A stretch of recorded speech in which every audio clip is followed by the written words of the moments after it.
பாண்டிச்சேரியில பொது மீட்டிங்ல பேசும்போது விஜய் அவர்கள் வந்து ரேஷன் கடை இல்ல அப்படின்னு சொல்லி அங்க பேசியிருக்கிறாரு. உடனே சமூக வலைதளங்கள்ல வந்து ஒன்னும் தெரியாம பேசுறாரு, எழுதி கொடுத்தது பேசுறாரு, அவருக்கு ஒண்ணுமே தெரியல அப்படிங்கிற மாதிரி நேற்று பேச ஆரம்பிச்சிட்டாங்க. நேற்று இருந்து இன்னைக்கு வரைக்கும் எல்லாம் பேசிட்டு தான் இருக்காங்க. ஆனா உண்மையிலேயே அவர் சொன்னதா உண்மை. பாண்டிச்சேரியில வந்து ரேஷன் கடை கிடையாது. அதுல இங்க தமிழ்நாட்டில் கொடுக்கற மாதிரி ரேஷன் கடைக்கு வரக்கூடிய மானியத்தை தான் வந்து அந்த கவர்மெண்ட் வந்து பாண்டிச்சேரி கவர்மெண்ட் வந்து அங்க இருக்கிற மக்களுக்கு வந்து ரேஷன் கார்டுக்கு என்ன கொடுக்குமோ அந்த மானியத்தை அவங்களுடைய அக்கௌண்ட்ல 300 முதல் 600 வரை செலுத்தப்பட்டு கொண்டிருக்கிறது. இதுதான் உண்மை. இதைத்தான் விஜய் அவர்கள் நேற்று பேசியிருக்காரு. இப்ப ஒரு சில இடங்கள்ல இப்ப 2024க்கு பிற்பாடு ஒரு சில இடங்கள்ல வந்து ரேஷன் கடை ஒன்னு ரெண்டு திறக்கிறாங்களே ஒழிய வேற எல்லாம் ஒண்ணும் கிடையாது. அங்க தமிழ்நாடு மாதிரி அங்க புதுச்சேரி ஃபுல்லா வந்து ரேஷன் கடை இருக்குங்கிறது கிடையவே கிடையாது.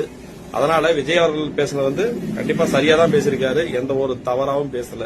இதுதான் உண்மை. அதே போல இங்க எப்படி 1000 ரூபாய் தராங்களோ மகளிருக்கு, அதே மாதிரி அங்க 2500 ரூபாய் தந்துட்டு இருக்காங்க.